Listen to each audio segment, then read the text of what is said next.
নমস্কার, বর্তমান ঘরকন্যা ব্লগ থেকে তোমাদের সবাইকে স্বাগত। প্রথমেই বলে রাখি, আমার গলার অবস্থা খুব খারাপ, ভীষণ ঠান্ডা লেগেছে, শীত পড়ে গেছে। আর তার জন্য সকালবেলা থেকে আজকের ব্লগটা শুরু করছি, মানে ভিডিওটা শুরু করছি। তো সকালবেলা আজকে আদা দিয়ে এলাচ দিয়ে 1 কাপ লাল চা নিয়ে বসেছি। চা খাওয়া শেষ হবে, তারপর রান্নাতে যাব। তো চলো, যেহেতু আজকে বলেছি যে শীত পড়ে গেছে, পুরোনো ধরনের রান্না তোমাদের দেখাবো। তা আজকে রান্নাটা হলো ভেটকির রসরাজ, ঝাল ঝাল করে ভেটকির রসরাজ। তো চলো উপকরণগুলোর সাথে পরিচয় করে দেওয়া যায়। এখানে আমি ভেটকি মাছ ভাজা নিয়েছি, পেঁয়াজ বাটা, টমেটো বাটা, জিরে ধনে শুকনো লঙ্কা বাটা, আর এটা রয়েছে হলো কাজু বাদাম, পোস্ত আর কিশমিশ বাটা। এখানে কিন্তু টক দই নেই, আর চালমগজ কিন্তু নেই। নুন, হলুদ, গরম মশলা গুঁড়ো, কাঁচা লঙ্কা আর তেল। প্রথমে তেলটা দিচ্ছি, তেলটা একটু গরম হবে, আর আমি এখানে 2 চামচ তেল নিয়েছি, ঠিক আছে। প্রথমে আমি পেঁয়াজ বাটাটা দিচ্ছি।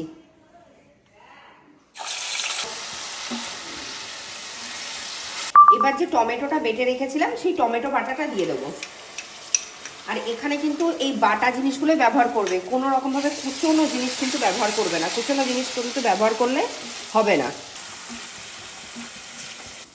আমার এখানে পেঁয়াজ আর টমেটোটা ভালো করে কিন্তু ভাজা ভাজা হয়ে গেছে, আর পেঁয়াজ আর টমেটোটা কিন্তু খুব ভালো করে ভাজতে হবে।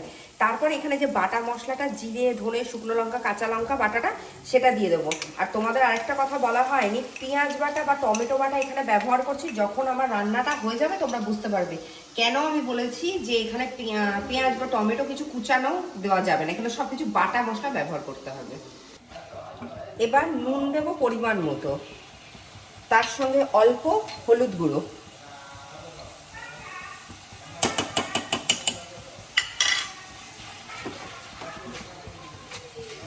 মশলাটা থেকে একদম তেল ছেড়ে দিয়েছে। এবার এখানে আমি কাজু বাদাম কিশমিশ যে বাটাটা রেখে দিয়েছিলাম সেই বাটাটা দেবো। এখানে কিন্তু আমি টক দই বা চালমগজ কিন্তু ব্যবহার করিনি, আর এটা কাঁচা বাটাই দিচ্ছি, এখানে কোনো কিন্তু ভাজা ভাজা বা রোস্ট করে আমি কিছু দিইনি। তেল একদম ছেড়ে দিয়েছে, মশলাটা ভীষণ সুন্দরভাবে ভাজা হয়েছে। এবার আমি এখানে ভাজা মাছগুলো সব দিয়ে দেবো। এই মাছগুলো দিয়ে কিন্তু তোমাকে একটু কষাতে হবে ঢেকে, তার জন্য এর নাম হলো ভেটকির রসরাজ। তারপর যদি দরকার পড়ে পরিমাণ পড়তো পরে একটু ঝোল দেবো। এবার আমি ঢেকে একটু কষাবো। আমি অল্প একটুখানি জল দিয়েছি, তোমরা এখানে দিতেও পারো নাও পারো, কিন্তু অল্প দেবে। আর এই সময় আমি একটু কাঁচা লঙ্কা দিয়ে দিচ্ছি, গোটা গোটা কাঁচা লঙ্কা দিয়ে ঢেকে দেবো। এই দেখো ঢাকনাটা দেওয়া ছিল, এই ঢাকনাটা খুললাম, আমাদের মাছটা একদম হয়ে গেছে। এবার আমি ওপর থেকে একটুখানি গরম মশলা ছড়িয়ে পরিবেশন করে ফিরে আসছি।